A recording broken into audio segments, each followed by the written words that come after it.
चरणों में मेरा बारंबार प्रणाम। अखंड करुणा बंडल है अनंत कोटि ब्रह्मांड नायक परात्पर अखिलेश्वर जगत निहंता की वांगमयी शब्दमयी प्रतिमूर्ति श्री नर्मदा पुराण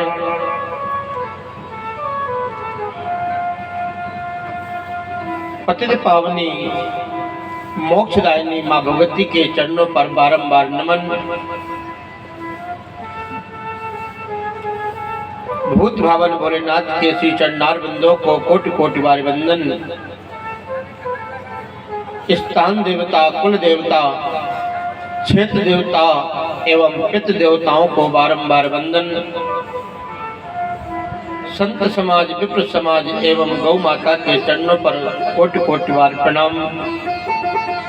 अनंत बलवंत श्री हनुमंत लाल जी महाराज के श्री चरणार बिंदों को बारंबार नमन। कथा में पधारे हुए समस्त श्रोता बंधुओं के हृदय पर विराजमान मां भगवती के पावन चरणार बिंदों को बारंबार नमन। आइए मां भगवती की कृपा से आज हम मां भगवती के ही गोद पर बैठ करके और मां भगवती की ही कृपा में चरित्रों को श्रवण करेंगे।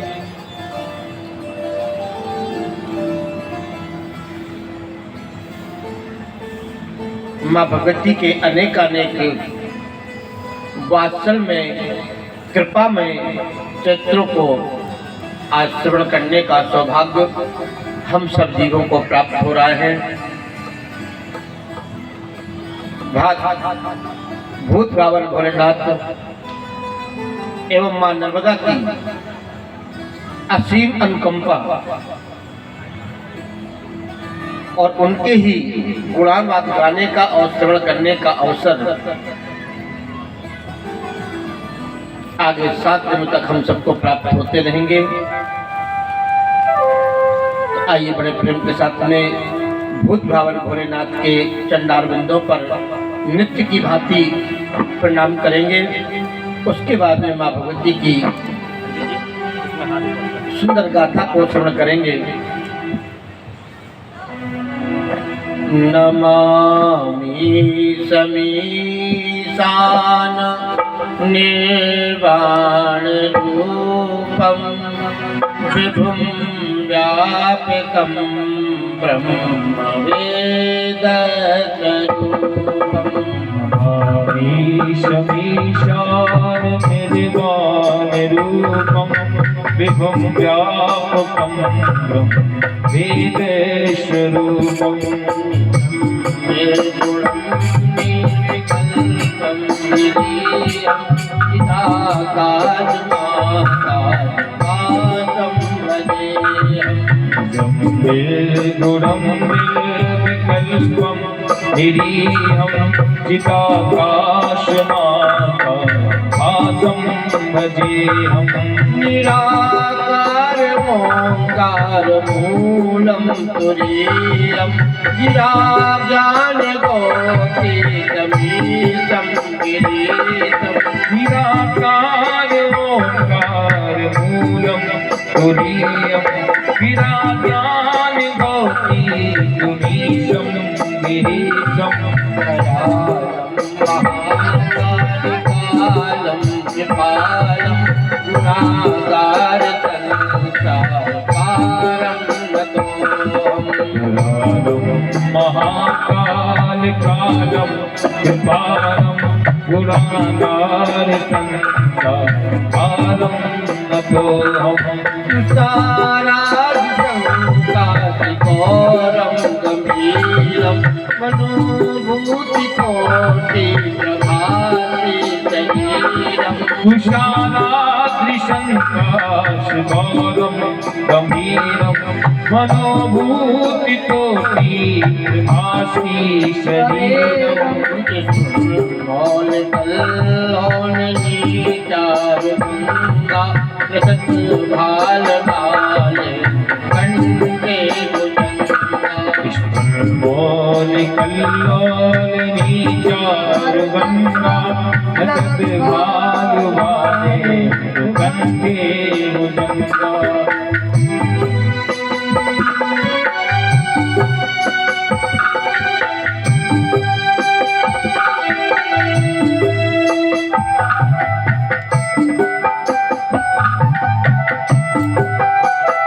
बोलो शंकर भगवान की।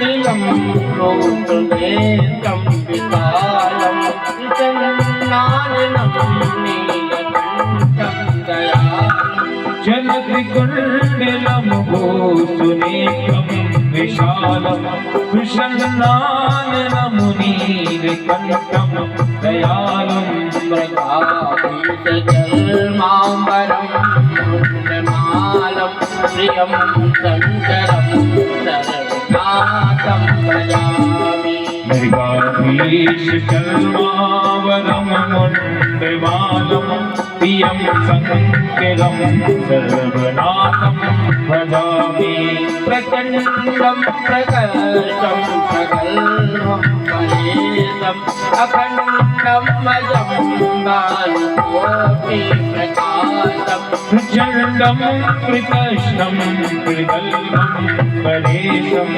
अखण्डं अजं बालकोटिप्रकाशम् निर्मूलनं भजेऽहं भवानी सूल निर्मूलम सूलपाणि भजेऽहं भवानी पतिं भावगम्यम्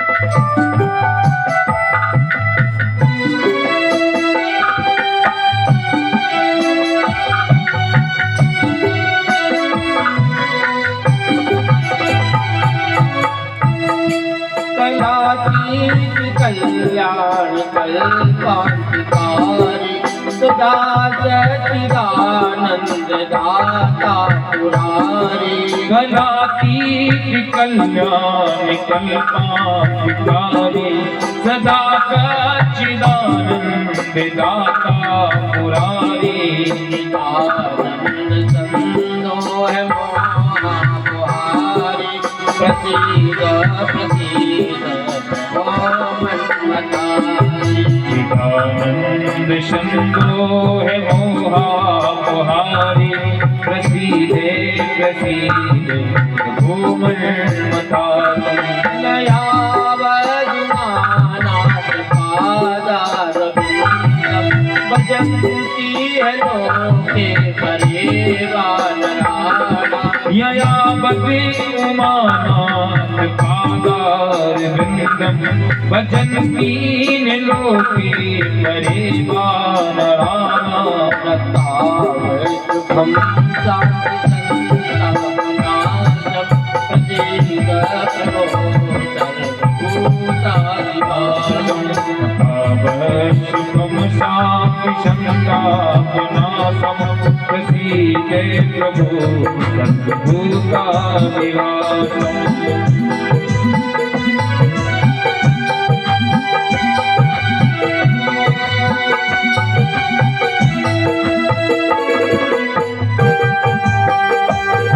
हर हर महादेव।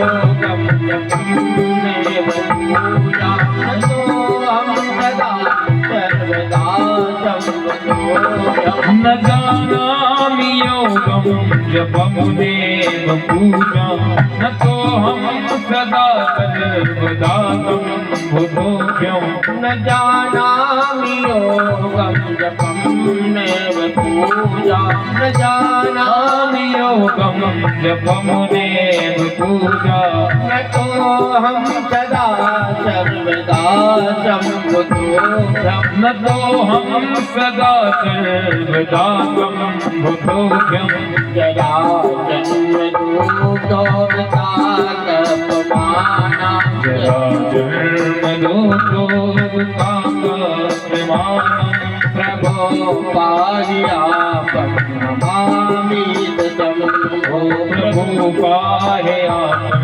नमामि शम्भो प्रभो पाहियापं नमामि शम्भो प्रभो पाहयापं नमामि शम्भो प्रभु पाहियापं नमामि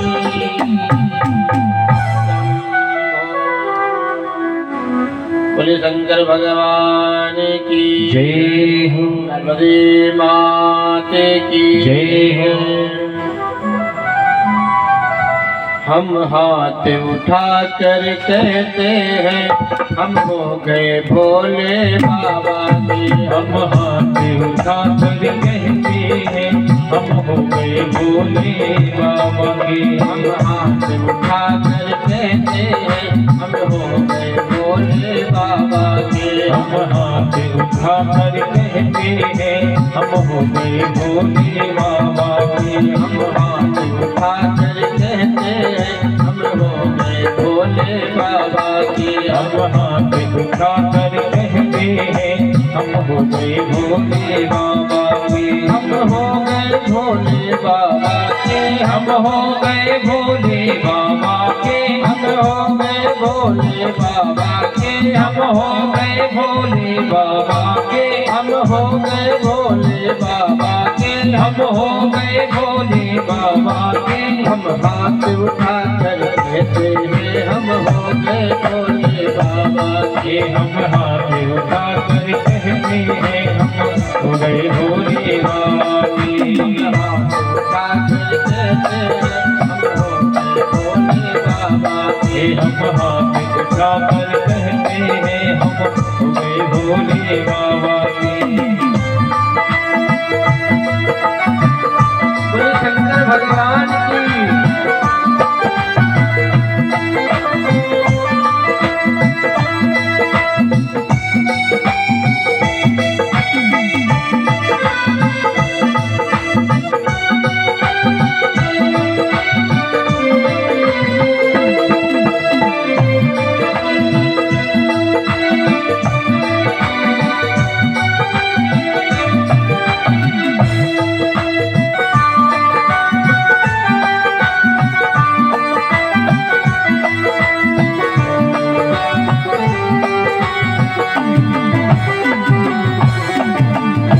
हाथ उठा कर कहते हैं हम हो गए भोले बाबा के हम हाथ उठा कर कहते हैं हम हो गए भोले बाबा के हम हाथ उठा कर कहते हैं हम हो गए भोले बाबा के हम हाथ उठा कर कहते हैं हम हो गए भोले बाबा के हम हो गए भोले बाबा के हम हो गए भोले बाबा के हम हो गए जमदा मैया के हम हो गए नर्मदा मैया के हम हो गए डमरू वाले के हम हो गए डमरू वाले के हम हाथ उठा कर कहते हैं हम हो गए भोले बाबा के हम हाथ उठा कर कहते हैं हम हो गए डमरू वाले के हम हाथ उठा कर कहते हैं हम हो गए भोले बाबा के हम हाथ उठा कर कहते हैं हम हो गए भोले बाबा के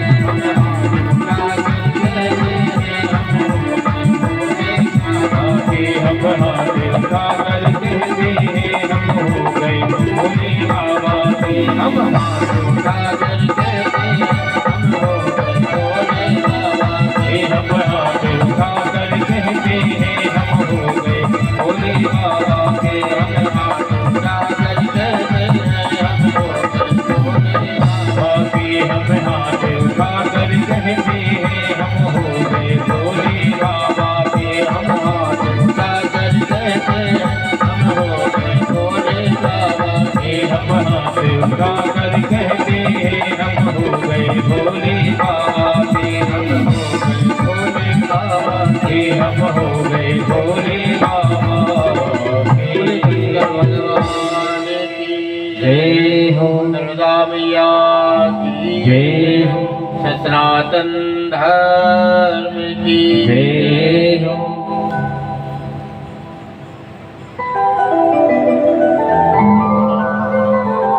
पूर्व में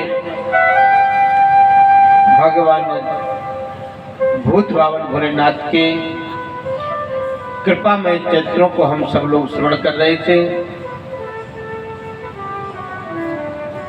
अब हम सभी मां नर्मदा के कृपा प्रसाद स्वरूप मां भगवती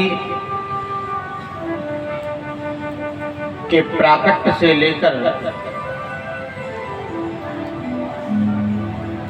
और भक्तों पर कहां कहां कब कब कृपा करी,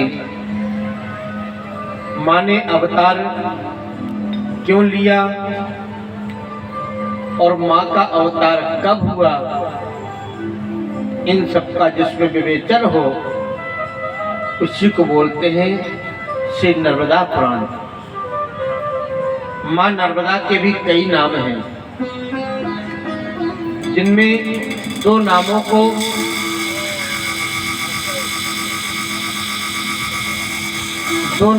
हम लोग जानते हैं, एक नर्मदा और एक रेवा। इन दो नामों को हम लोग जानते हैं, बाकी माँ के और भी कई सारे नाम हैं। इन 7 दिनों में माँ के यही सब श्रवण करने को मिलेगा। माँ के अनेकानेक रूपों का दर्शन और माँ की स्तुति, माँ की पूजा, माँ की आराधना करने से क्या लाभ होता है और किन किन देवताओं ने माँ भगवती की आराधना करी, माँ की परिक्रमा लगाने का क्या फल है और माँ नर्मदा में स्नान करके और भगवान भूत भावन भोलेनाथ की आराधना करने का क्या फल मिलता है, इन सब का विवेचन ही श्री नर्मदा पुराण है। बड़ा सुंदर उपाख्यान है।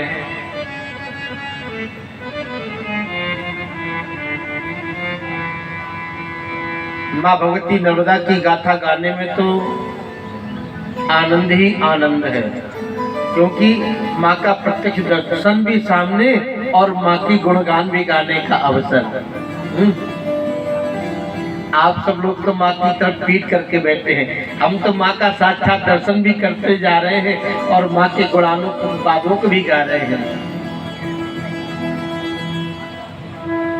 तो आपको अच्छा लगे या न लगे ये तो मैं नहीं कह सकता, पर मुझको बड़ा अच्छा लग रहा है, क्योंकि जिसके गुणों को गाओ वो सामने हो तो कहना ही क्या है। माँ भगवती की कृपा इन 7 दिनों में हम सब जीवों के ऊपर बरसे और आप सभी श्रोताओं के जीवन में जो भी कोई संकट हो उन सब संकटों को माँ भगवती दूर करे, यही हम कामना लेकर के आज यहाँ पर श्री नर्मदा पुराण की कथा प्रारंभ करते हैं। बोले हर हर महादेव। देखिए, समय का उपयोग करना ये समझदार व्यक्ति का काम होता है। समझदार व्यक्ति उसी को कहते हैं जो समय का फायदा उठाए, जो अच्छे समय को अच्छी जगह पर इस्तेमाल कर ले, वो समझदार व्यक्ति होता है। और जो अच्छे समय को बातों में, घूमने फिरने में गंवा दे, उसको समझदार नहीं कहते हैं। आज समय माँ भगवती की कृपा से हम सबको मिला है। ये हमारा और आपका जीवन कैसा है? जैसे ये पानी का बबूला होता है, प्रातः काल कुछ और, दोपहर को कुछ और, सायंकाल कुछ और। पता नहीं आज हम सब लोग यहाँ पर बड़े प्रेम के साथ में बैठे हुए हैं, कथा को सुन पा रहे हैं। कल या थोड़ी देर बाद क्या हो जाए, किसको क्या हो, किसी को कुछ पता नहीं है। ये हम सब मानव का जीवन बड़ा अंधकार में है। काल व्याल मुख ग्रासा त्रास निर्नाश है तवे।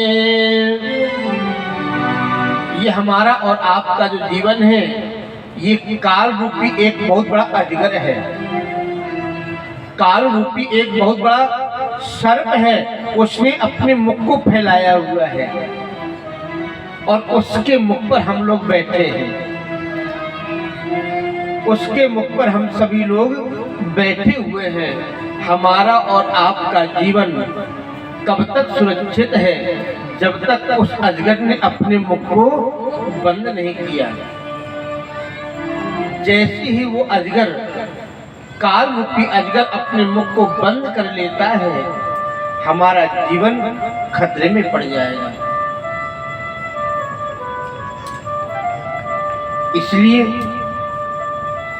हमें सावधान रहना पड़ेगा। जैसे हम सफर करते हैं ना, तो सफर करते हैं तो अपने सामान के प्रति सचेत रहते हैं, अपनी पॉकेट के प्रति सचेत रहते हैं। कोई पॉकेट न मार दे, कोई हमारा सामान न ले जाए, हम सचेत रहते हैं। इसी प्रकार हमें इस जीवन में, इस संसार में आकर के सचेत रहना पड़ेगा। कहीं हमारी ये श्वासें वृथा न चली जाए, कहीं हमारा जीवन बर्बाद ना हो जाए, क्योंकि ये जीवन बार बार नहीं मिलता। भागवत में आया है, दुर्लभो मानसो देहि देहि नाम क्षणभंगुरः तत्रापि दुर्लभम मन्ये वैकुंठ प्रियदर्शनम। ये मनुष्य का जो शरीर है ना, ये बड़ा दुर्लभ है। दुर्लभो मानसो देहि, मनुष्य का शरीर बड़ा दुर्लभ है जी। और क्या कहा? दुर्लभो मानसो देहि देहि नाम क्षण भंगुरः। और ये शरीर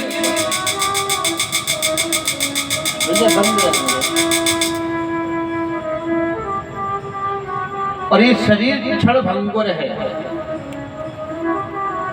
कोई पता नहीं एक क्षण बाद क्या हो जाए, एक पल का भरोसा नहीं है। आंख झपकी है और खुलेगी कि नहीं खुलेगी, इसका भी कोई पता नहीं है।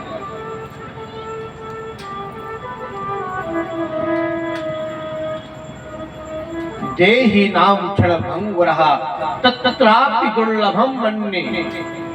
शास्त्र कहते हैं, ये मानव शरीर पाने के लिए देवता भी तरसते हैं, पर उनको नहीं मिलता। प्रेम से बोलो हर हर। हमें मिल गया है तो कुछ तो काम ऐसे किए होंगे जो मनुष्य का शरीर मिला है, ऐसे तो नहीं मिला है। और बाबा गोस्वामी दास जी भी कहते हैं, बड़े भागे मानुष्य तने पावा, बड़े भागे मानुष्य तने पावा। बड़े भाग्यवान उसे तज बाबा, बड़े भाग्यवान उसे तज बाबा, बड़े भाग्यवान उसे तज बाबा। सूरी दुर्लभ सदन है निगाह, सूरी दुर्लभ सदन है निगाह, सूरी दुर्लभ सदन है निगाह, सूरी दुर्लभ सदन है निगाह। तो ये बड़ा दुर्लभ है जी, इसको ऐसे बर्बाद नहीं करना है। 70 साल का, 80 साल का, 100 साल का जीवन दिया है। पहले व्यक्ति की 1 लाख वर्ष की आयु हुआ करती थी। कितनी?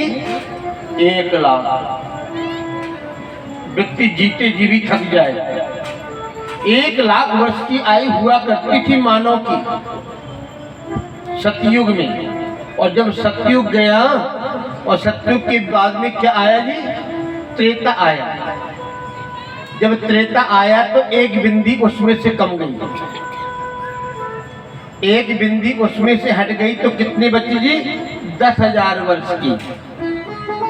10,000 वर्ष की आयु बची मनुष्य की। जब द्वापर आया उसमें से फिर एक बिंदी हट गई तो कितनी हुई जी?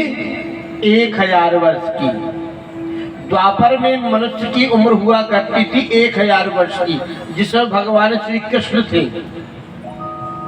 और जब कलयुग आया तो कलयुग में एक बिंदी और हटा दी तो कलयुग में व्यक्ति की उम्र हो गई 100 वर्ष की। कितनी? बोलो ना। 100 वर्ष की हो गई। अब 100 वर्ष में 50 वर्ष तो हमारे सोने में निकल गए। बहुत सीधी सी बात है। 50 वर्ष क्योंकि 24 घंटे का समय होता है। 24 घंटे में 12 घंटे का दिन और 12 घंटे की रात्रि। तो दिन तो हमारा काम धाम में, बातों में, घूमने फिरने में निकल जाता है और रात्रि हमारे सोने में निकल जाती है। 50 वर्ष हमने सोने में निकाल दिए, बची 50 वर्ष। 50 वर्ष में जन्म से लेकर के 25 वर्ष तक की आयु हमने खेल कूद पढ़ाई लिखाई में निकाल दिए। बची 25 वर्ष। 25 वर्ष में महाराज शादी हो जाती है। जब शादी हो गई तो महाराज बहू को लेकर के कहीं यहाँ घूमने जाना, कहीं वहाँ घूमने जाना। फिर तो आज ससुराल में साली का बर्थडे है, ससुर जी की एनिवर्सरी है, तो कहीं कुछ है कहीं कुछ है। फिर तो हमारा बार-बार ससुराल के चक्कर लगने लग गए। अब भजन करने का तो टाइम मिला नहीं। यही सब करते करते महाराज समय हो गया पूरा। जब समय पूरा हो गया, जाने का समय आया और भगवान के दूत हमें लेने आए। भगवान के दूत आए या यम के दूत आए हैं, कोई तो लेने आते ही है ना। वो तो जो जैसे कर्म करके जाएगा उसको वैसे लेने जाएंगे। अब आप 100 रुपए दोगे तो यहाँ से स्टेशन में कोई रिक्शा वाला ही छोड़ेगा, कार वाला तो छोड़ने से रहा। 500 रुपए दोगे तो कार वाला छोड़ देगा। इसी प्रकार जैसे हम कर्म किए होंगे वैसे कोई ना कोई दूत आएगा और आकर के ले जाएगा।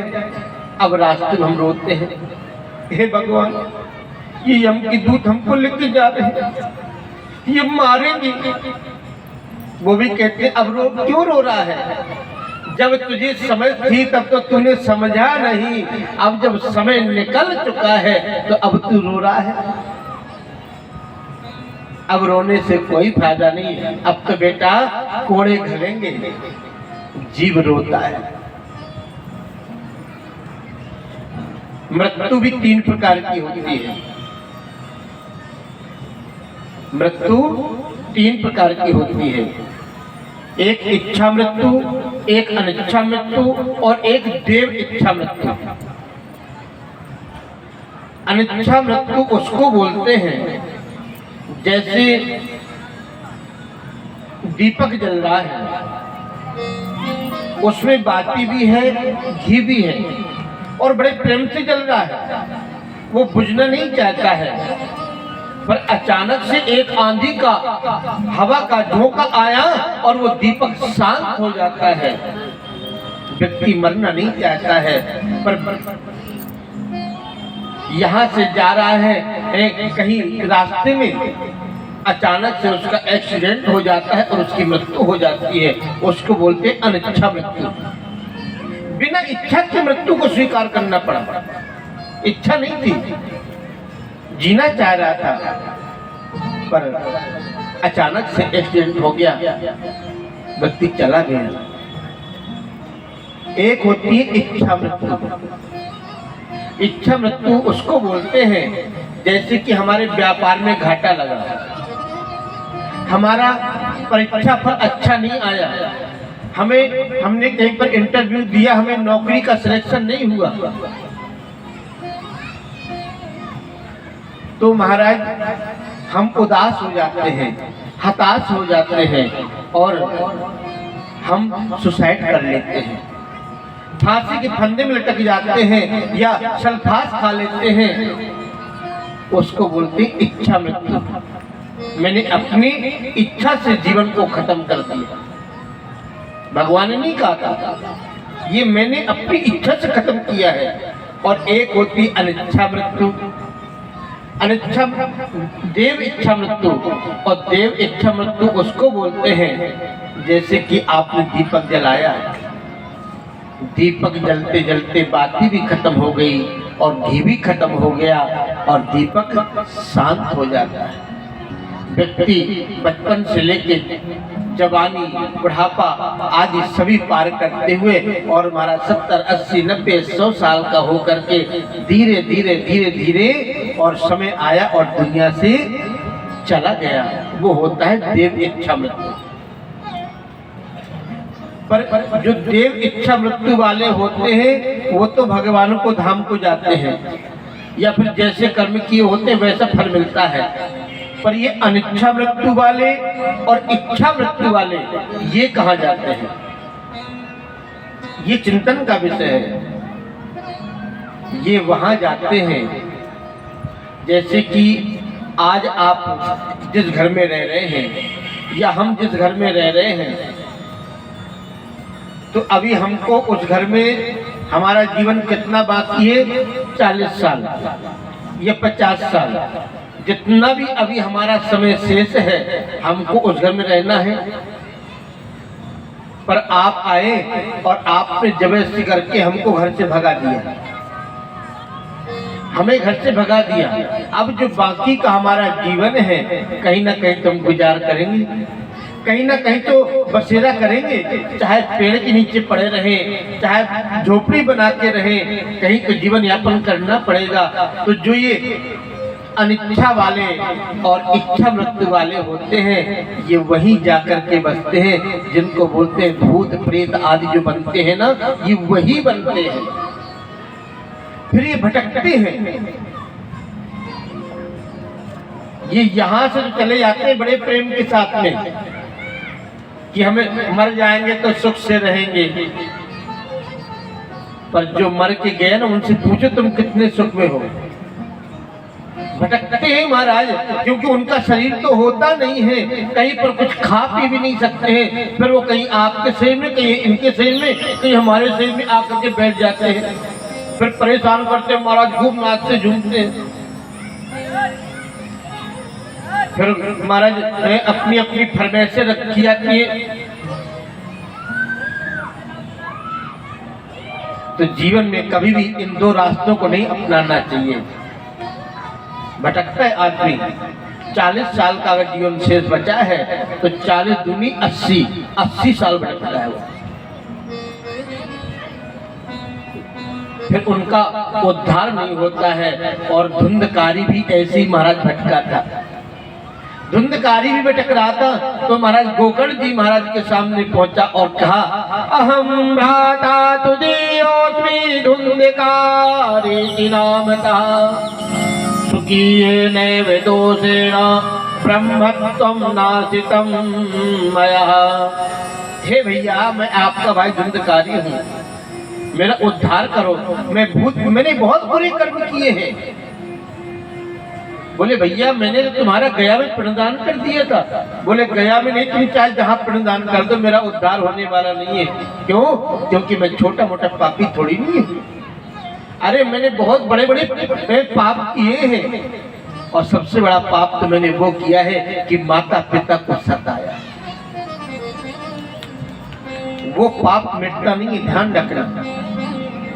जो अपने माता पिता को कष्ट पहुंचाता है वो ऐसा पाप हो जाता है जैसे पत्थर में लकीर खिंच जाती है, मिटती नहीं है, तो वो पाप कभी मिटता नहीं है।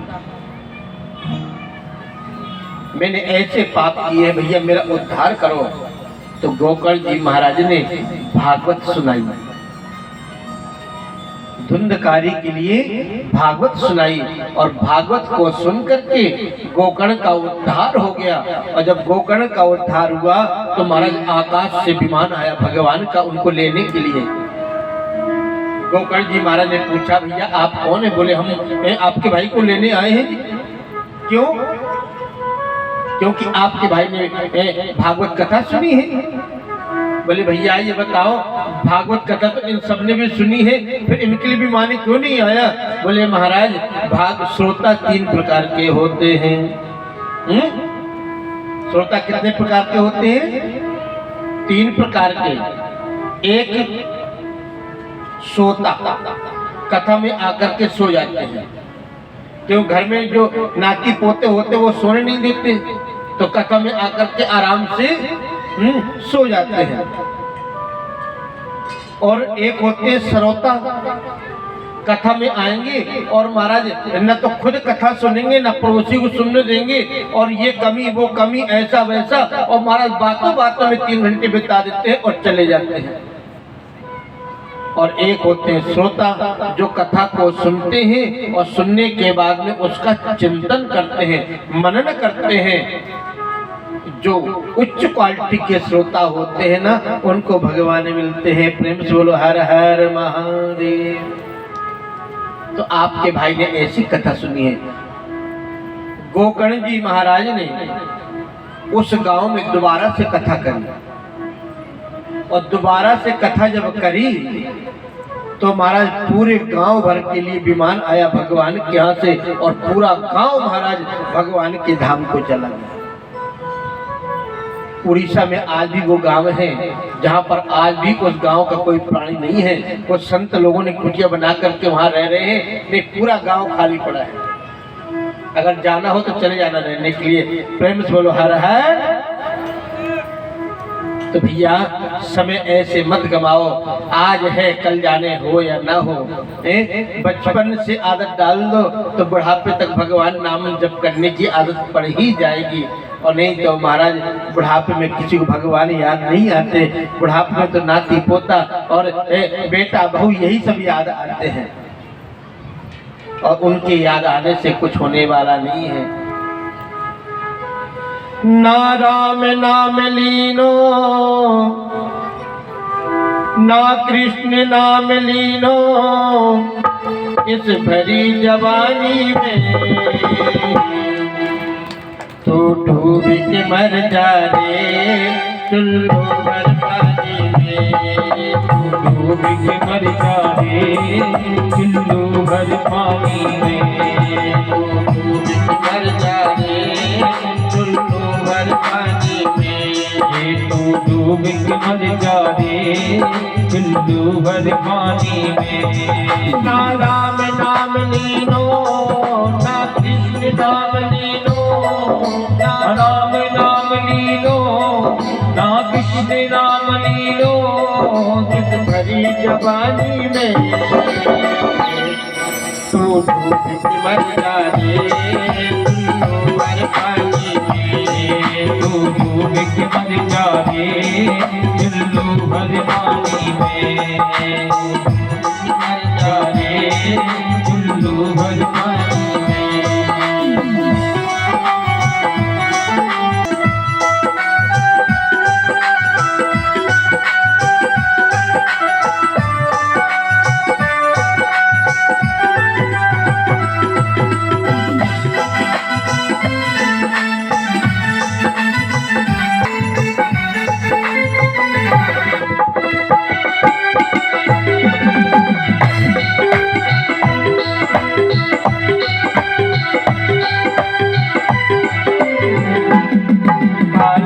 माटी में, मिल जाएगो माटी में, कालायो माटी में, मिल जाएगो माटी में, कालायो माटी में, मिल जाएगो माटी में, कालायो माटी में, मिल जाएगो माटी में, काला तेरी फंस जाएगी पार्टी में, एक दिन काया तेरी मिल जाएगी माटी में, काया तेरी फंस जाएगी पार्टी में, एक दिन काया तेरी मिल जाएगी माटी में।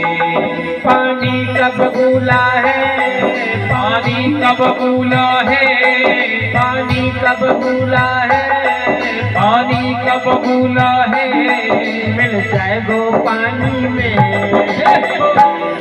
तो डूब के मर जाए उल्लू भर पानी में, तू डूब के मर जाए भर पानी में।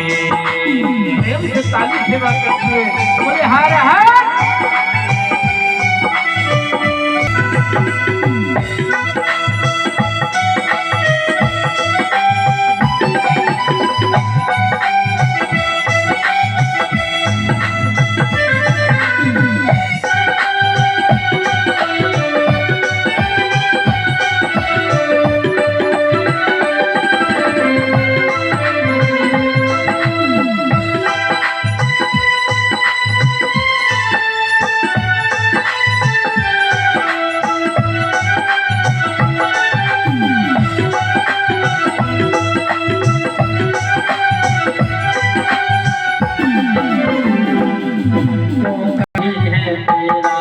क्यों करता मेरा मेरा या कुछ भी नहीं है तेरा, क्यों करता मेरा मेरा या कुछ भी नहीं है तेरा, क्यों करता मेरा मेरा या कुछ भी नहीं है तेरा।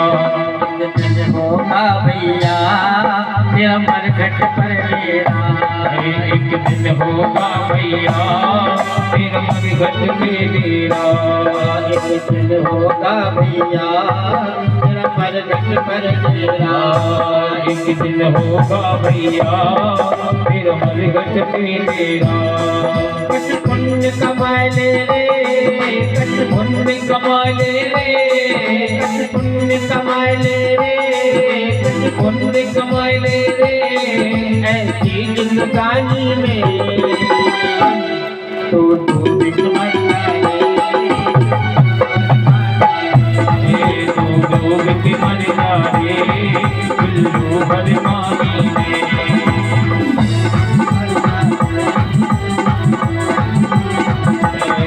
तू डूब के मर जाए उल्लू भर पानी में।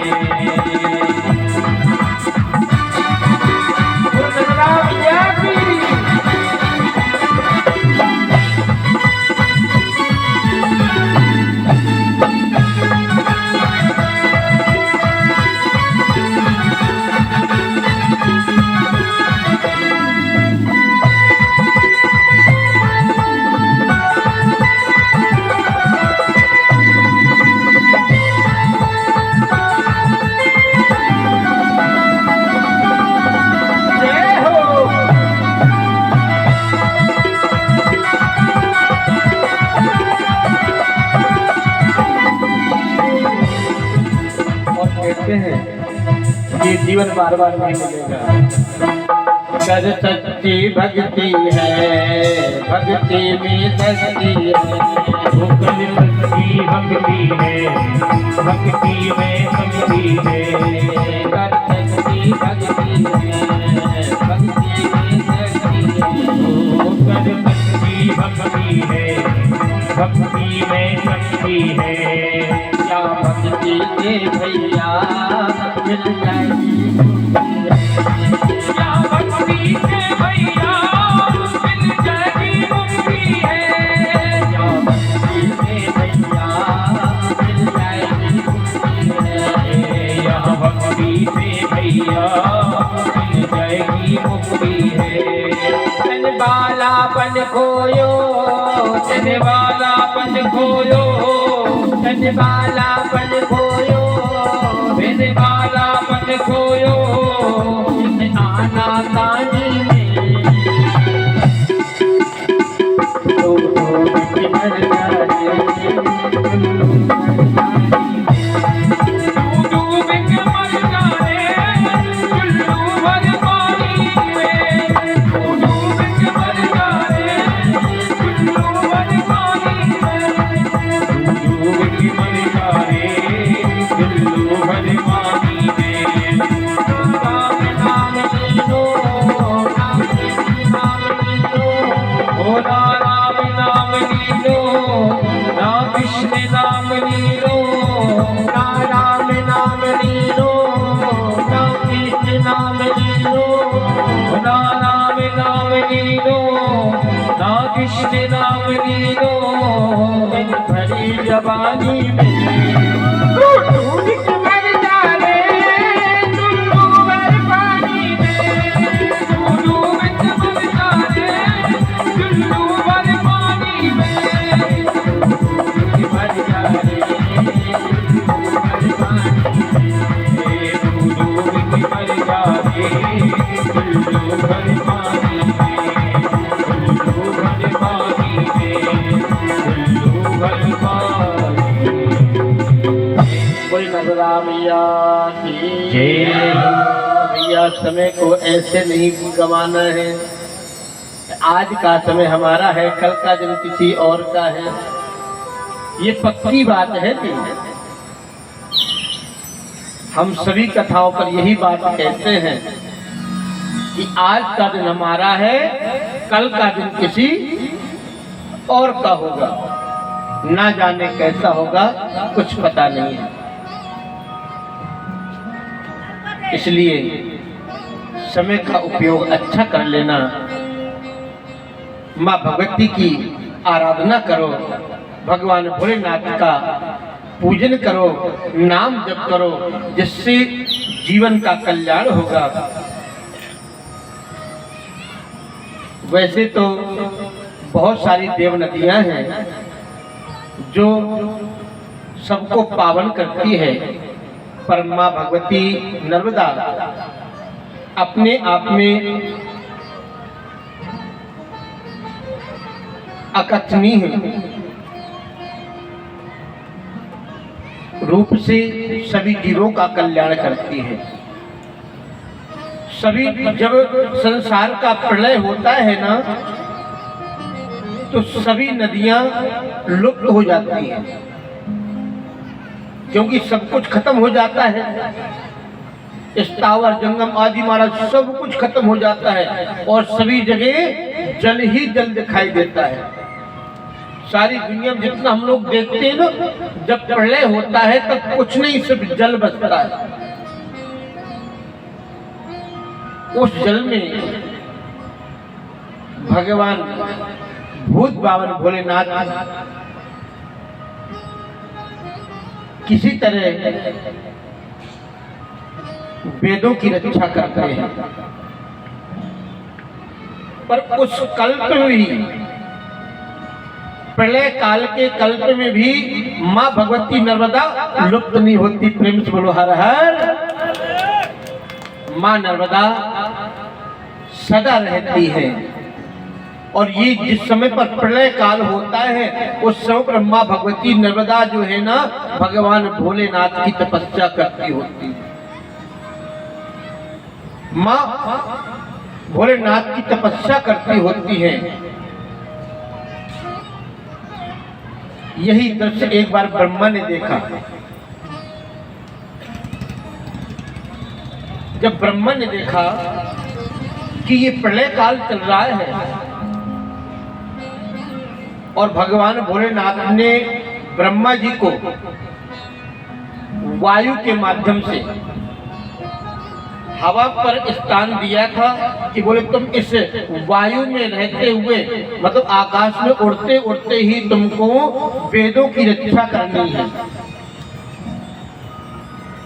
जब ब्रह्मा को ये कार्य सौंपा गया तो एक दिन 1000 वर्ष हो गए और ब्रह्मा ने देखा चारों तरफ जल ही जल है और मैं अकेला बोर हो रहा हूँ। कोई व्यक्ति अकेला बैठे कब तक बैठेगा, आखिर बोरियत होती है उसको। तो ब्रह्मा जी को भी घबराहट होने, अकेलापन लगने लगा। तो ब्रह्मा जी ने सोचा चलो मैं भगवान के दर्शन कर आता हूँ। उस समय पर भगवान भोलेनाथ कच्छप बन करके बैठे हुए थे, कच्छप बन के बैठे हुए थे। ब्रह्मा जी वहां पर गए और जाकर के देखा तो वहां पर एक देवी जी सफेद वस्त्रों को पहने हुए और भगवान की आराधना में तल्लीन। ब्रह्मा जी ने सोचा चारों तरफ जल ही जल है, ये देवी कौन है, और तो कोई दिखता नहीं है। इधर भगवान भोलेनाथ ने ब्रह्मा जी से कहा आइए ब्रह्मा जी क्या बात है, कैसे आना हुआ। ब्रह्मा जी ने कहा बोले महाराज सारी दुनिया में आपके जल के अलावा कुछ भी नहीं है, फिर ये देवी कौन है। भगवान भोलेनाथ कहते हैं हे ब्रह्मा ये नर्मदा है, ना मदा, जो कभी ना मिटे, जो कभी ना मिटे वही नर्मदा है और इसका कभी भी अंत नहीं होता है। ये जब जब प्रलय होता है ये मेरी सेवा में आ जाती है और जब प्रलय काल समाप्त हो जाता है तो मेरे अंश से उत्पन्न होकर के ये जगत का कल्याण करती है। यही पतित पावनी नर्मदा है।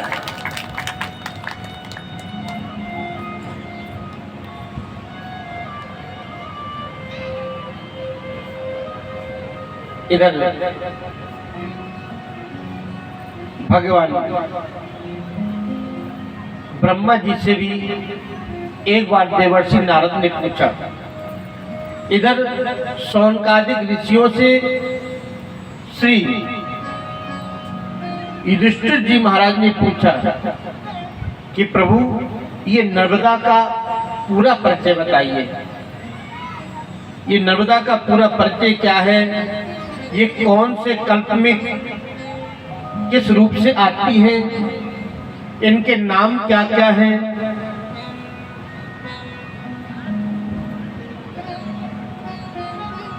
तो बड़ी सुंदर कथा श्रवण करा रहे हैं। कहते हैं 18 पुराण हैं। इन 18 पुराणों की अपनी अपनी अलग अलग विशेषता है। जैसे आप शिव पुराण कल तक सुन रहे थे, शिव पुराण की अपनी विशेषता है, भागवत की अपनी विशेषता है, विष्णु पुराण की अलग विशेषता है, पद्म पुराण की अपनी विशेषता है।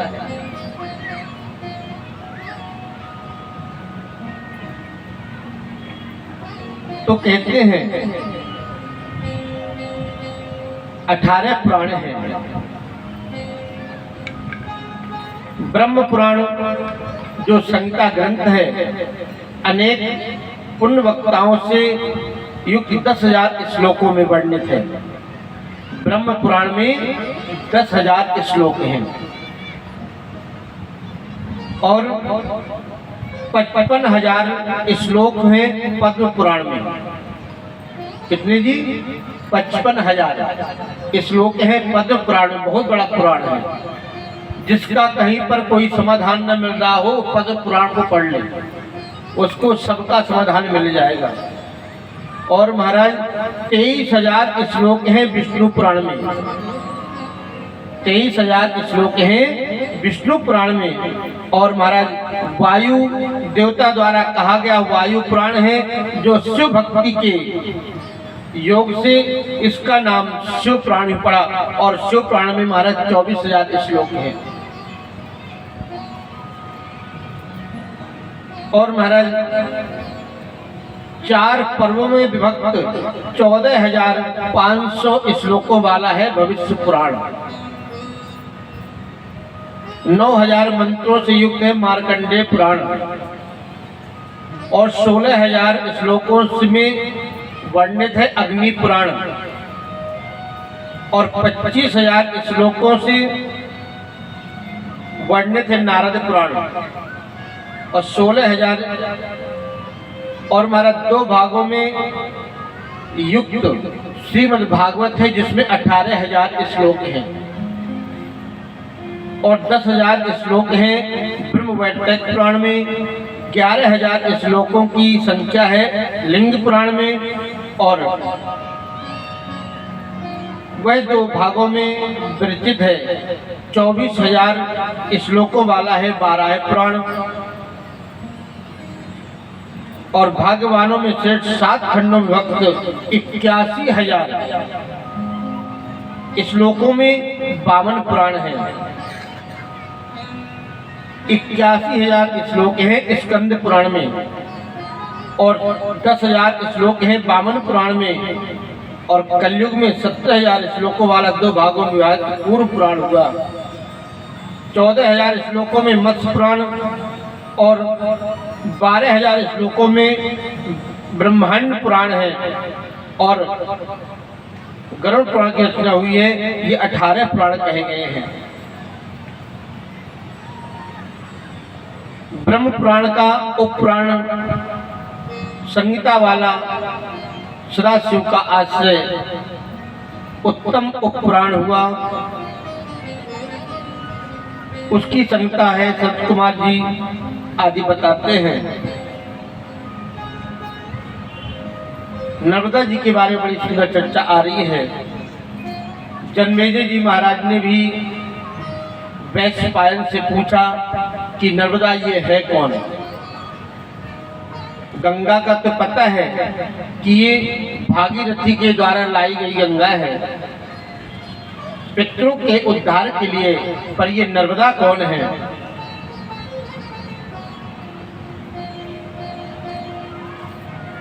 इधर एक बार कश्यप ऋषि आदि ने महाप्रलय के समय पर देखा, जहां पर जल ही जल दिखाई दे रहा था, वहां पर श्वेत वस्त्रों में पुष्पों से आच्छादित सुंदर सुंदर सुगंधित पुष्पों की हवा प्रवाहित हो रही थी, और महाराज उसी के मध्य से एक छोटी सी बालिका उत्पन्न होती है। उसको देख करके महाराज ऋषियों का मन विचलित हो गया। जब मन विचलित हुआ, वो देवी वहां से दूर चली गई। जब दूर गई तो वो ऋषि लोग उसके पीछे पीछे दौड़ने लगे। वो देवी वहां से अदृश्य होकर के भगवान भोलेनाथ के पास में आ गई। वो ऋषि भगवान भोलेनाथ के पास में आए और कहा, प्रभु इस देवी के साथ में हमारा विवाह करा दीजिए। भगवान शिव ने कहा, ये देवी कोई साधारण देवी नहीं है, ये हमारे पसीने से उत्पन्न है। भगवान शिव के पसीने से उत्पन्न ये, इसका नाम नर्मदा है, और कालांतर में इसका नाम रेवा भी होगा, और इससे विवाह करने के लिए तुम्हें तप करना पड़ेगा।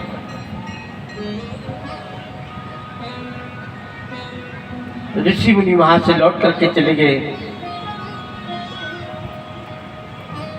और इधर नर्मदा जो है भगवान शिव के पास में रह करके भगवान की भक्ति करते हैं।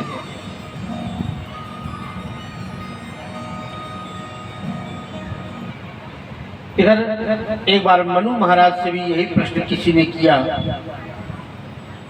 तो मनु महाराज कहते हैं, नर्मदा की उत्पत्ति कैसे हुई मैं बताता हूँ। ये नर्मदा की उत्पत्ति रुद्र से हुई है। प्राचीन काल में परम शांत विग्रह शिव शंकर ने उमा के सहित सब लोगों के हित के लिए महान तप किया। ऋच्वान पर्वत पर स्थित होकर सर्वस्वरूप जितेंद्रिय सभी प्राणियों से अदृश्य होकर के भगवान शिव ने तपस्या किया और घोर तपस्या जब करी भगवान भूत भावन भोलेनाथ ने, तो भगवान शिव के मस्तक से पसीना की धार बह चली। और वही जब पसीना जोर से बहा, भगवान शिव ने देखा, अरे ये क्या है? और उस पसीने से एक कन्या उत्पन्न होती है और वो भगवान शिव के सामने प्रार्थना करती है, प्रभु मेरे लिए आदेश। भगवान शिव ने कहा, तुम मेरे अंश से उत्पन्न हुई हो, मेरे शरीर से उत्पन्न हुई हो, जाओ कलयुग के प्राणियों का तुम उद्धार करना, मृत्यु लोक के प्राणियों का उद्धार करना, और तुम्हारा नाम नर्मदा होगा। तुम्हारे जल में जो स्नान करके मेरी आराधना करेगा, उसके समस्त पापों को मैं दूर कर दूंगा। और जो तुम्हारे घाट पर, तुम्हारे छेद पर रह करके, तुम पर निष्ठा विश्वास करके और मेरी पूजा करेगा, वो साक्षात मुझे प्राप्त होगा और वो कैलाश का वासी बनेगा। बोले हर हर महादेव। ऐसे भगवान शिव ने उनको वरदान दिया है और वही नर्मदा आज हम सबके सानिध्य में है। हम सब माँ नर्मदा के सानिध्य में बैठते हैं, तो माँ के दरबार पर आइए 2 मिनट भोलेनाथ का नाम उच्चारण करते हैं। उसके बाद में परम पावन गाथा पर हम लोग चलेंगे। हर हर महादेव शंभु काशी विश्वनाथ गंगे।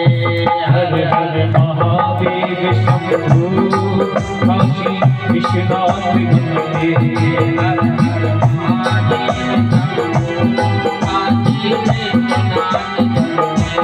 हर हर महादेव शंभु काशी विश्वनाथ गंगे।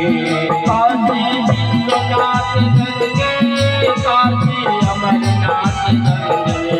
काशी विश्वनाथ गंगे, काशी अमरनाथ गंगे। काशी अमरनाथ गंगे, काशी अमरनाथ गंगे। ओ काशी अमरनाथ गंगे, काशी अमरनाथ गंगे। हर हर महादेव शंभो काशी हर हर महादेव शंभो काशी विश्वनाथ गंगे। हर हर महादेव शंभो काशी विश्वनाथ गंगे। हर हर महादेव शंभो काशी विश्वनाथ गंगे। शंकर भगवान की ललिता मैया की।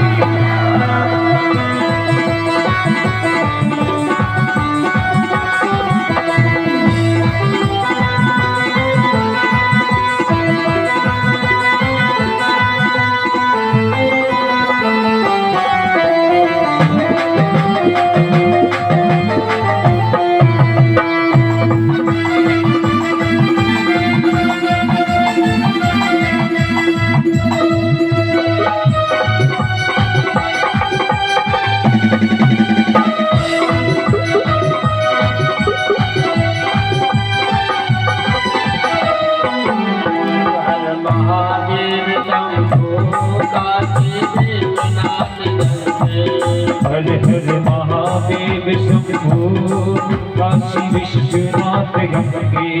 काशी विश्वनाथ गंगे, भोले कमलनाथ गंगे। काशी विश्वनाथ गंगे, भोले अमरनाथ गंगे। काशी विश्वनाथ गंगे, भोले अमरनाथ गंगे। काशी विश्वनाथ गंगे, भोले अमरनाथ गंगे। हर हर महादेव शंभो काशी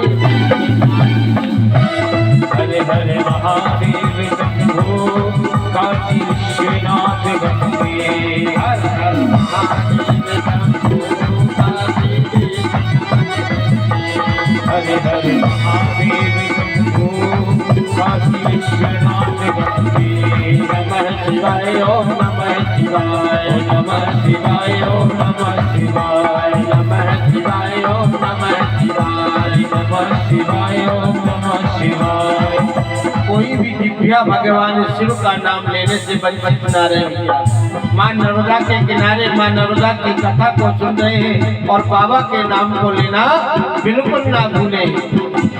नमः शिवाय ओम नमः शिवाय नमः शिवाय ओम नमः शिवाय नमः शिवाय ओम नमः शिवाय नमः शिवाय ओम नमः शिवाय नमः शिवाय ओम नमः शिवाय नमः शिवाय ओम नमः शिवाय नमः शिवाय ओम नमः शिवाय नमः शिवाय ओम नमः शिवाय। हर हर महादेव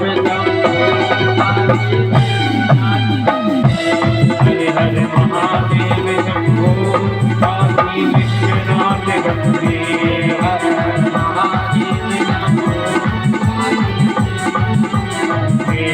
हरे हरे महादेव शंभो काशी विश्वनाथ गंगे हर हर महादेव काशी विश्वनाथ गंगे हरे हरे महादेव शंभो काशी विश्वनाथ गंगे हर हर महादेव शंभो काशी विश्वनाथ गंगे हरे हरे महादेव शंभो काशी विश्वनाथ गंगे काशी विश्वनाथ गंगे काशी विश्वनाथ गंगे।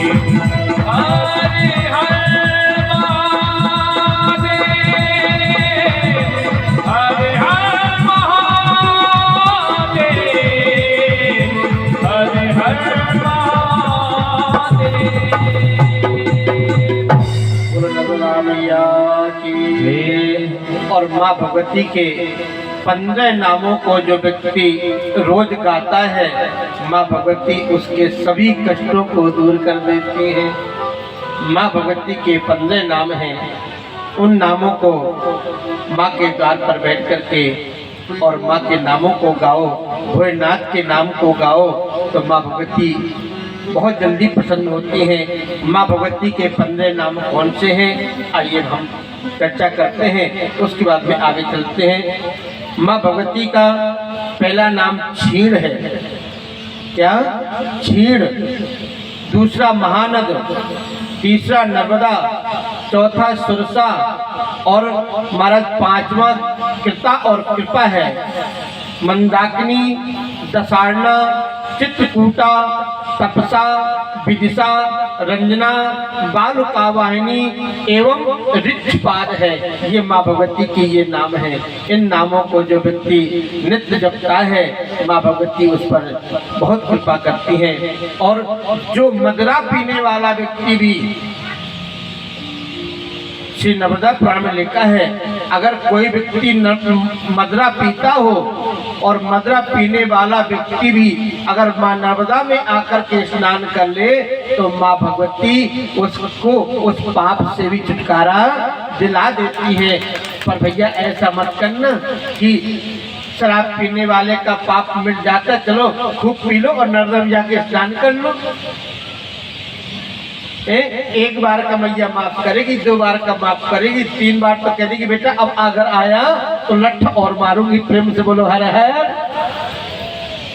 इसलिए भैया शराब नहीं पीना चाहिए। पर कोई व्यक्ति अगर कदाचित गलती से पी गया हो, आजकल लोग कहते हैं ना महाराज जी हम पीते तो नहीं है पर कभी कभी यार दोस्त पिला देते हैं।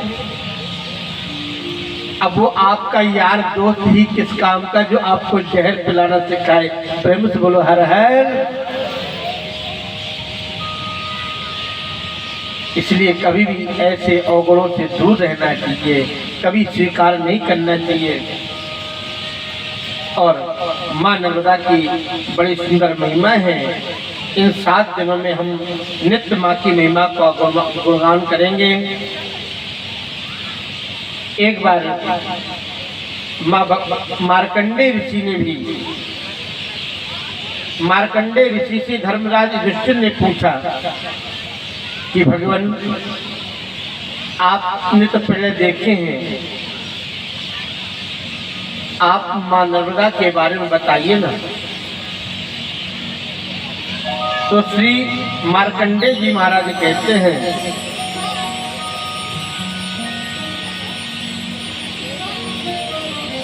पूर्व कल्प में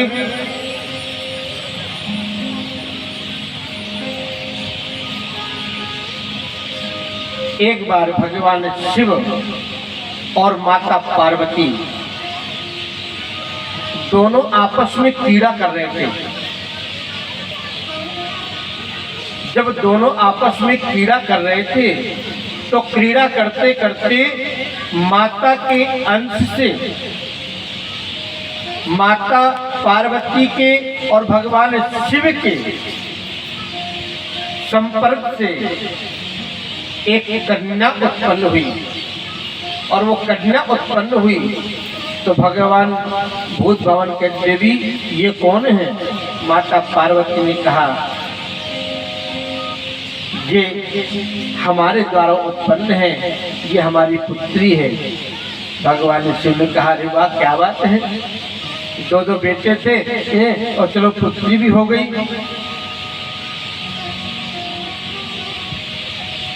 वही पुत्री एक बार मंदराचल पर्वत पर जाकर के तपस्या कर रही थी। जब तपस्या कर रही थी तो वहां पर ऋषियों ने जाकर के देखा और ऋषि उस कन्या पर मोहित हो गए। माता पार्वती और भोलेनाथ से आकर के सभी ऋषियों ने प्रार्थना किया कि हे भोलेनाथ, एक कन्या हमने मंदराचल पर्वत पर देखा तपस्या करते हुए, बड़ी सुंदर और सुशील कन्या है। उस कन्या के साथ हम पाणी ग्रहण संस्कार करना चाहते हैं। माता पार्वती ने कहा वो कोई साधारण कन्या नहीं है, वो हमारे अंश से उत्पन्न है, वो नर्मदा है। वो जगत का कल्याण करने के लिए तपस्या कर रही है और उसकी तपस्या पर आप बाधा ना डालें, नहीं तो इसका परिणाम अच्छा नहीं होगा। और नर्मदा तपस्या करती रही। भगवान शिव ने जाकर के उसको पुनः वरदान दिया है कि तुम सरिताओं में, नदियों में सबसे श्रेष्ठ कहलाओगी और कलकाल के प्राणियों का तुम उद्धार करने में तो ऐसे काम आओगी जैसे कि अंधेरे को भगाने में प्रकाश काम आता है। ऐसी माँ भगवती पर आशीर्वाद दिए भोलेनाथ ने। और वही नर्मदा माँ वहां से ब्रह्म कल्प में महेश्वर से प्रकट हुई और मत्स्य कल्प में मैंने ये देखा कि माँ भगवती शिव के सानिध्य तपस्या करती हुई पाई। अलग अलग कल्पों में माँ भगवती अलग अलग रूपों से प्रकट हुई है।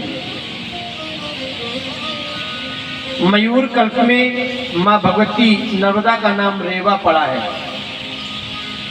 ये मयूर कल्प में माँ भगवती का नाम रेवा पड़ा है। इधर पूर्व कल्प में माँ भगवती की बड़ी सुंदर उत्पत्ति है। जब सारी सृष्टि का विनाश हो जाता है, सभी जगह जल ही जल दिखाई दे रहा था। ब्रह्मा भी जुगनू की तरह, जुगनू जानते ना, जब बरसात में एक कीड़ा निकलता है उसमें लाइट जैसी जलती रहती है, तो जुगनू की तरह ब्रह्मा भी ब्रह्मांड की परिक्रमा लगा रहे थे।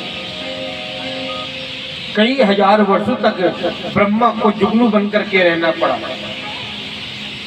और उसी प्रलय काल में जुगनू बने ब्रह्मा ने कच्छप रूपधारी भगवान शिव को देखा। भगवान शिव ने कच्छप का रूप धारण किया, पहले भी मैं बता चुका हूँ।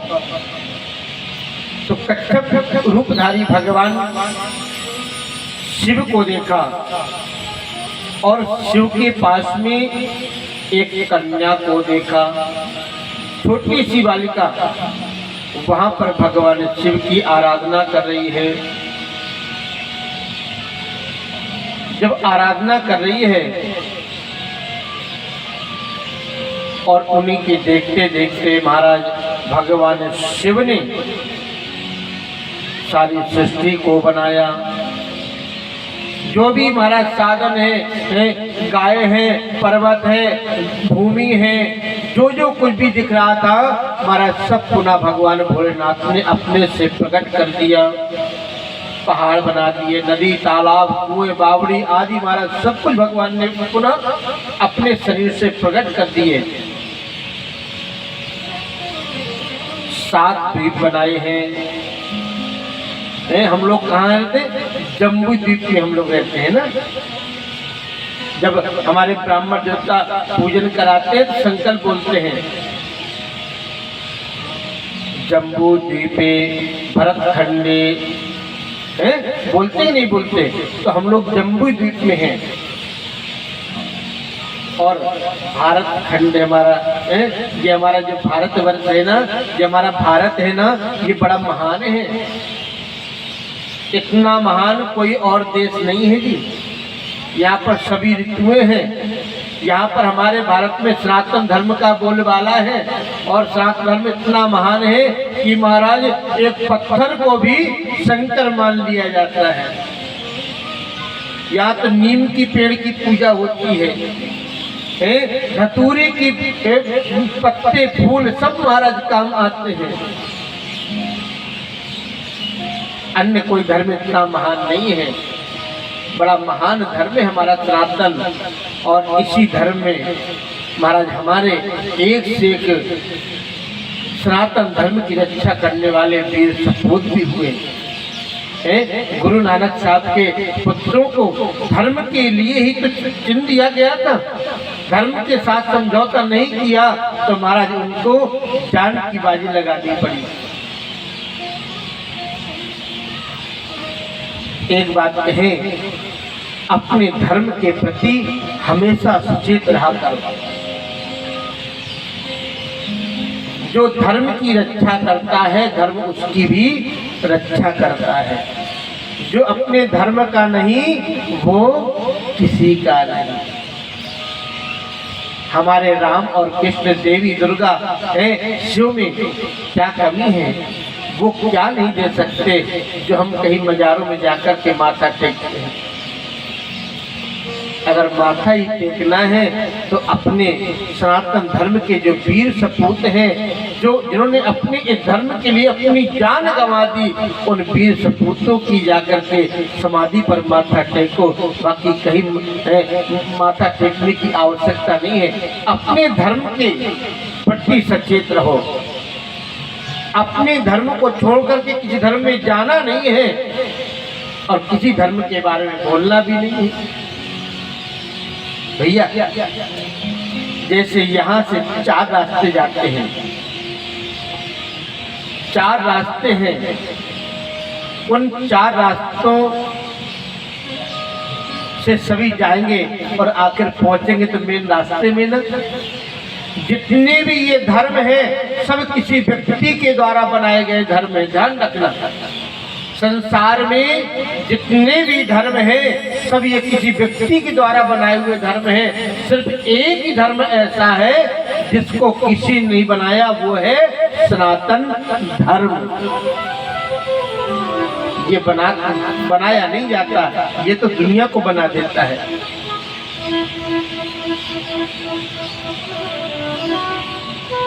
हमारा साथ धर्म में सबसे पहले माता और पिता का नाम आता है। मंदिर में जाओ, शिव पार्वती मंदिर, सीताराम मंदिर, राधा कृष्ण मंदिर, लक्ष्मी नारायण मंदिर, या नारायण लक्ष्मी भी तो कह सकते थे। यहाँ पर मातृ शक्ति का संपन्न देश है। यहाँ पर माताओं को आगे रखा गया है। हम लोग भी बोलते हैं माता पिता, और दूसरे धर्म में पता है क्या बोलते हैं? बोले आपके वालिद वालिदा कैसे हैं, मतलब पिता और माता कैसे हैं, और हमारे बोलते हैं आपके माता पिता कैसे हैं। कितना अंतर है। हमारा धर्म अपने आप में एक महान है। उस धर्म के प्रति सचेत रहें। अपने धर्म को छोड़ करके कहीं जाए नहीं और किसी धर्म के बारे में निंदा करे नहीं। यही सबसे बड़ा हमारा साथ हमें सिखाता है।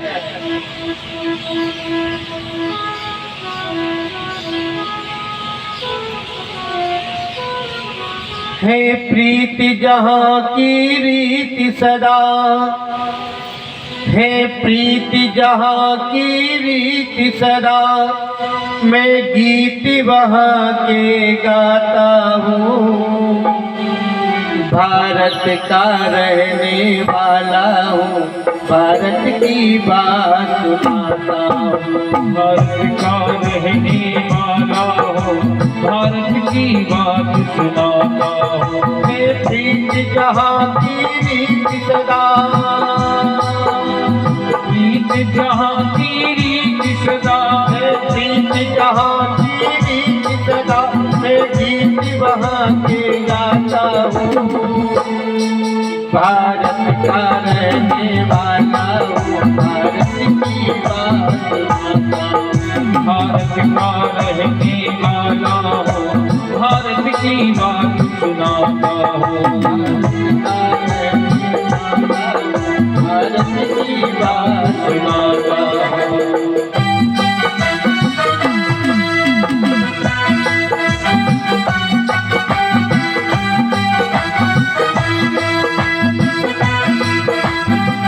माता की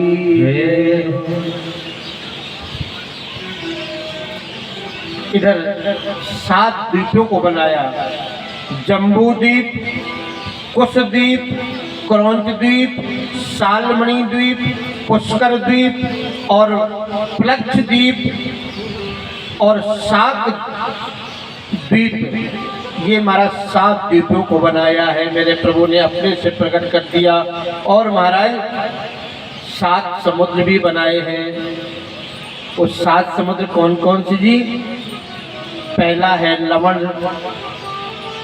फिर है इक्ष और दूसरा है सर्पी, प्रघृत और दधी, क्षीर और सुरा। ये 7 प्रकार के समुद्र हैं।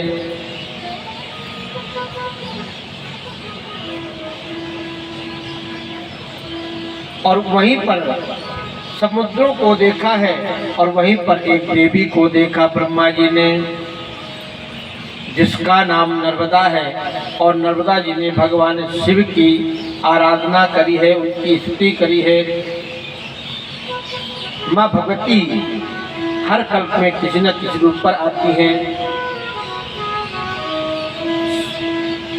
जब जब भी प्रलय होता है, सबका प्रलय हो जाता है, पर माँ नर्मदा कभी भी प्रलय में नहीं आती है।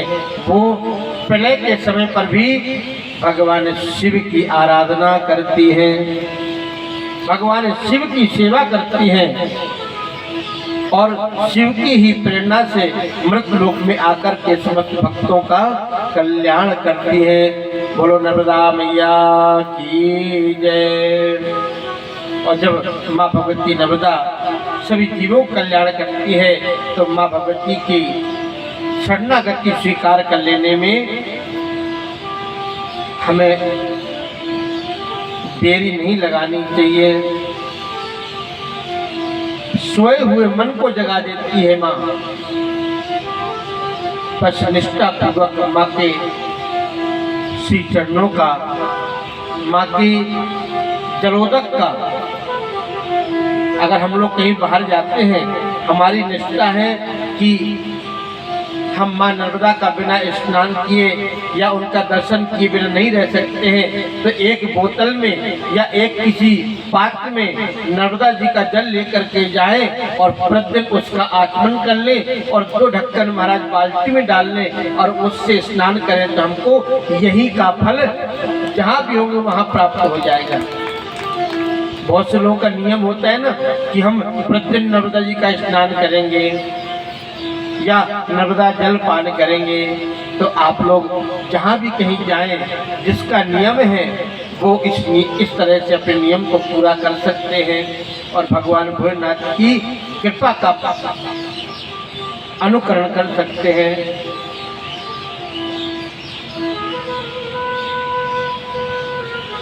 इधर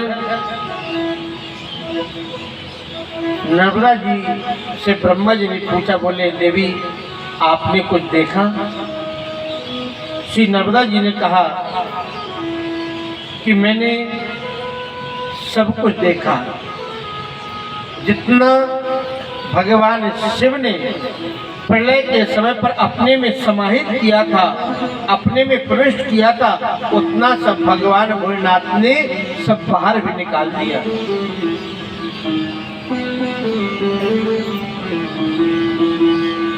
और मैंने बक नामक प्राचीन कल्प में देखा है, धर्म बुद्धि से कार्य करने वाले धर्म परायण क्षत्रिय वैश्य द्वारा वह जीव जो भक्ति और भाव के साथ नर्मदा के किनारे निवास करता है, उस जीव का कल्याण माँ भगवती नर्मदा करती है। माँ भगवती के सुंदर अवतारों का निरूपण यहाँ पर कर रहे हैं। आगे माँ भगवती की बहुत सी पतित पावन गाथाओं को आप सबको श्रवण करने को मिलेगा। नर्मदा क्षेत्र में कहाँ कहाँ माँ भगवती का विशेष अनुग्रह है, किन भक्तों के ऊपर हुआ, वो भी आगे आपको श्रवण करने को मिलेगा। और माँ भगवती की कृपा का अनुकरण हम सब लोग भी करेंगे इन 7 दिनों में। और माँ भगवती से यही कामना करेंगे कि माँ अब ये जीवन का जो भार है ना, हम आपको सौंपते हैं। आप नौकर बन जाओ, मालिक मत बनो। मालिक बनोगे तो चिंता हो जाएगी। आपके दुकान पर नौकर रहता है, नौकर आकर के दुकान खोल देगा, झाड़ू लगा देगा, पर नौकर को चिंता नहीं रहती ग्राहक आएगा कि नहीं आएगा। चिंता किसको होती है? मालिक को होती है, क्योंकि मालिक को बिजली का बिल भी देना है, दुकान का किराया भी निकालना है, नौकर के लिए भी पैसा निकालने हैं, परिवार के लिए, बच्चों के लिए भी निकालना है। सबकी चिंता उस मालिक को होती है। नौकर तो निश्चिंत है, कोई ग्राहक आए तो भी ठीक है और नहीं आए तो भी ठीक, उसके तो 500 जो बने हैं वो तो महाराज मिलना ही मिलना है शाम को। मालिक जो बनता है उसको चिंता करनी पड़ती है। तो भैया मालिक नहीं बनना है, हमें तो नौकर बन करके रहना है। और मालिक बना दो भोले बाबा को, मालिक बना दो माँ नर्मदा को। भैया आज से आज तक तो हम खेलते रहे, अज्ञान में थे, अब तो भैया आप ही हमारे घर की मालकिन हो, आज ही आप ही हमारे परिवार की मालकिन हो। अब जैसे चलाना है चलाओ, आगे आपकी मर्जी। अब तो सब कुछ आपका है।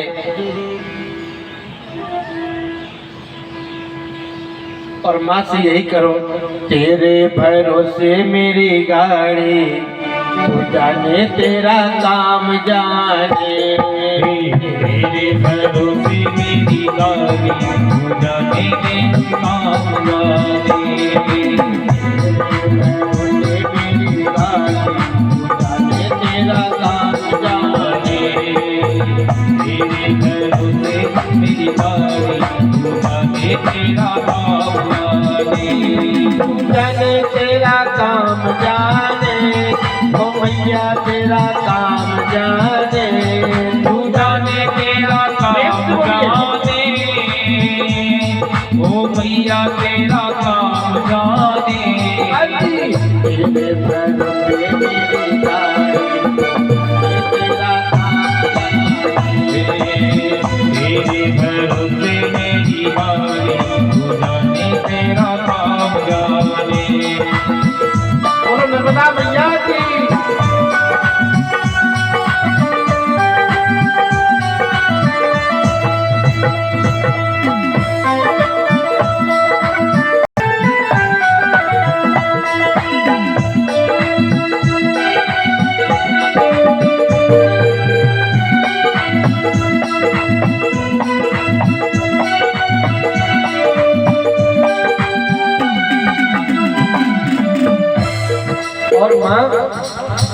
सौंप दिया सब भार तुम्हीं पर, सौंप दिया सब भार तुम्हीं पर, सौंप दिया सब भार तुम्हीं पर, सौंप दिया सब भार तुम्हीं पर, हार तुम्हीं पर जीत तुम्हीं पर, हार तुम्हीं पर जीत तुम्हीं पर, हार तुम्हीं पर जीत तुम्हीं पर, हार तुम्हीं पर जीत तुम्हीं पर।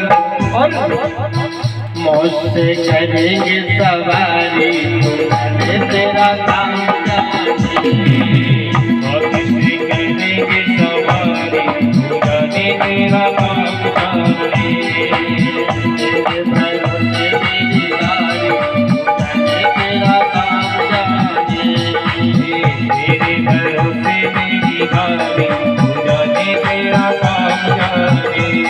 बोले शंकर भगवान की।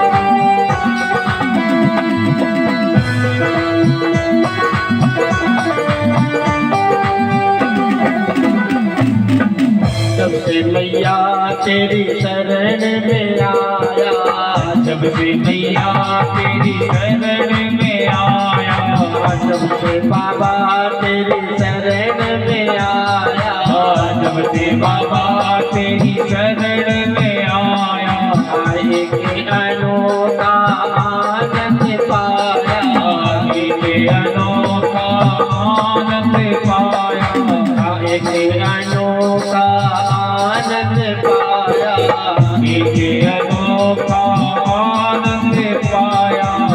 मिट गई चिंता सारी जाने तेरा काम जाने, तेरे भरोसे मेरी गाड़ी तेरा काम जाने, तू जाने तेरा काम जाने, तू जाने तेरा काम जाने, तू जाने तेरा काम जाने, तू जाने तेरा काम जाने।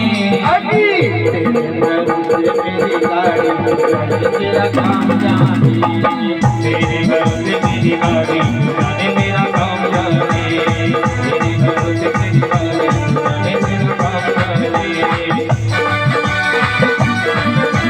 नर्मदा मैया की काली सेवा करती बड़े प्रेम के साथ बोले हर हर महादेव।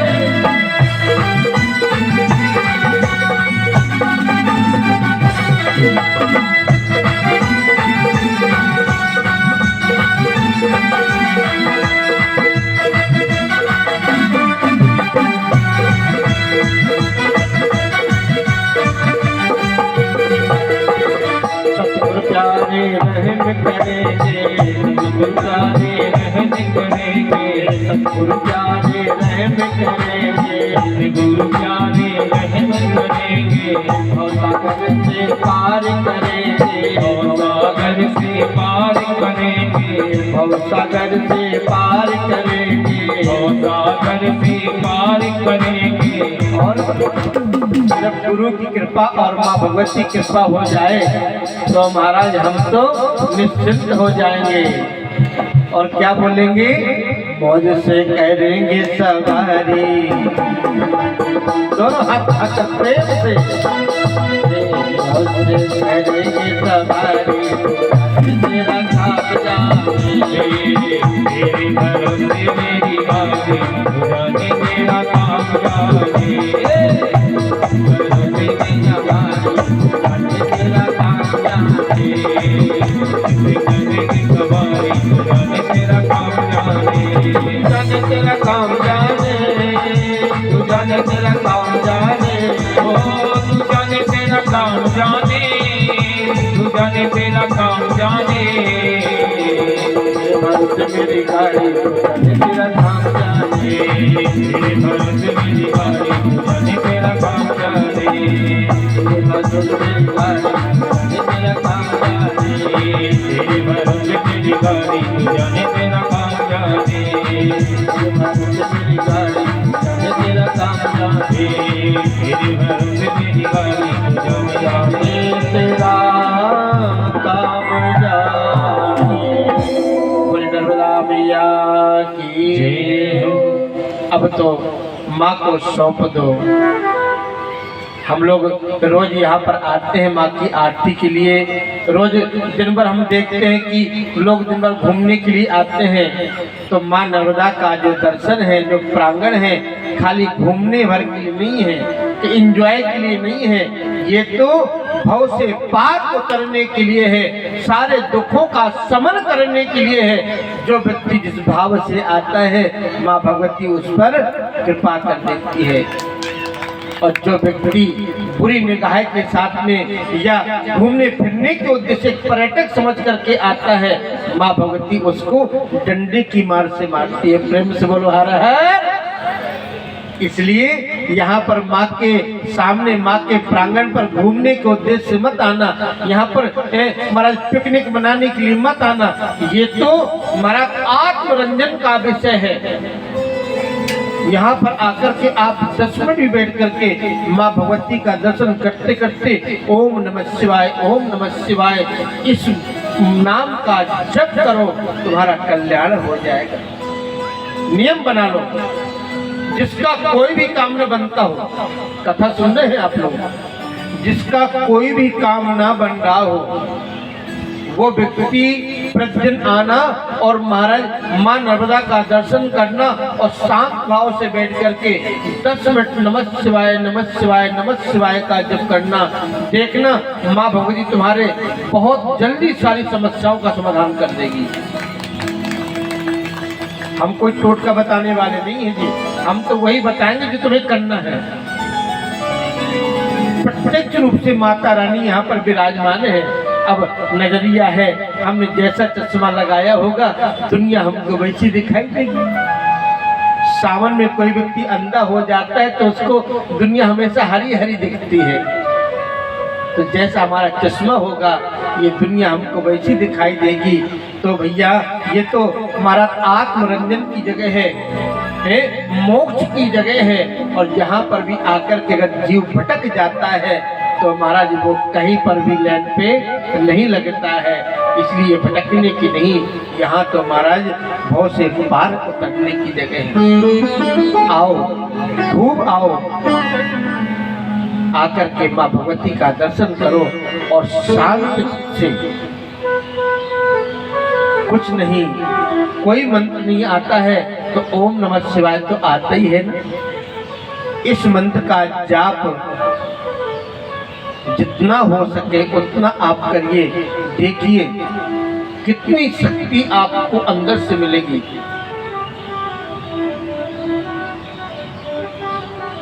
ये भाव पर निर्भर करता है। जाकी रही भावना जैसी, प्रभु मूरत देखी चिंता ऐसी। तो माँ भगवती के प्रति जिसकी ऐसी, कोई खाली जल समझ रहा है तो जल ही सही, कोई भव से तार करने वाली समझ रहा है तो उसको माँ तार भी देती है। इसलिए माँ भगवती को खाली जल ना समझे, ये तो हम सबका उद्धार करने के लिए भगवान शिव ने इस धरती पर भेजा है। इस धरातल पर 2 ही नदियां तो श्रेष्ठ चल रही हैं, एक गंगा और एक नर्मदा। बाकी यमुना है तो हमारे यहाँ जमुना महारानी, वृंदावन में जमुना महारानी लुप्त हो रही है। हरियाणा में उसको बांध में, डैम में बांध रखा है।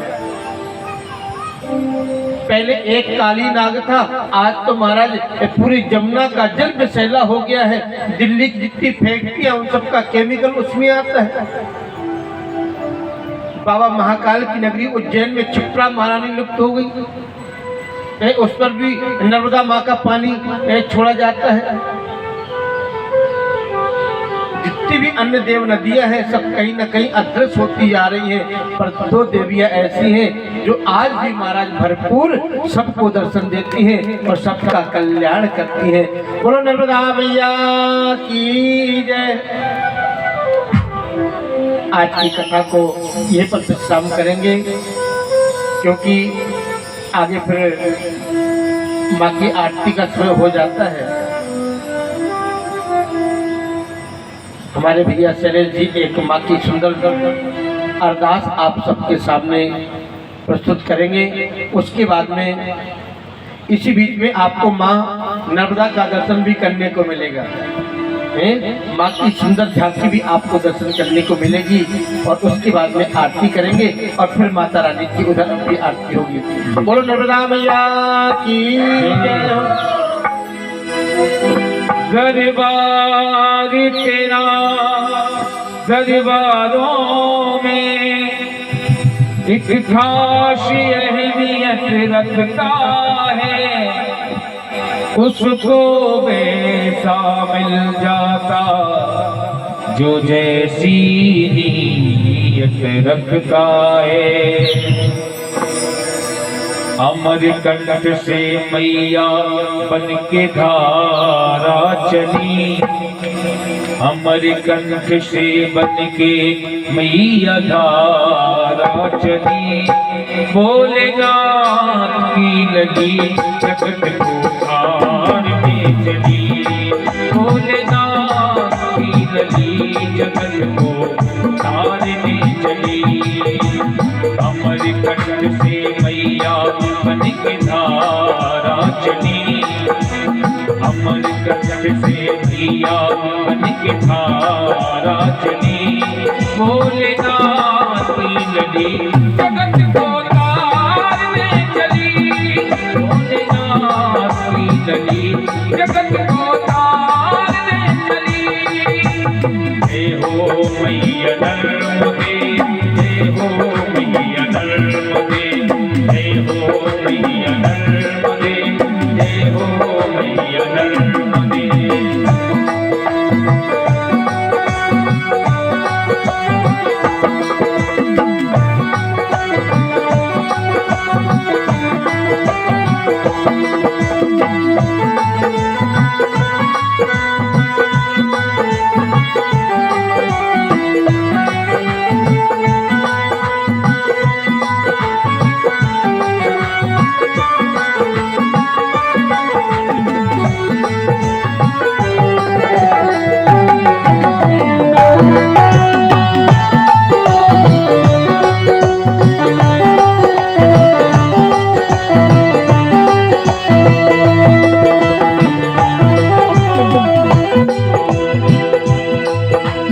अमरकंठ से चली भवानी जूनागढ़ में आई, घाट घाट से पूजत मैया घाट में आई,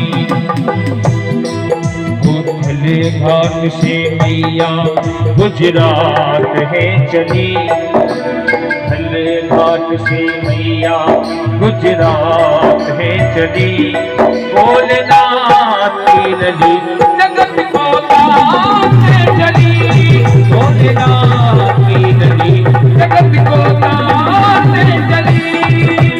अमरकंठ से मैया बन के धारा चली, अमरकंठ से मैया बन के धारा चली, भोलेनाथ की लली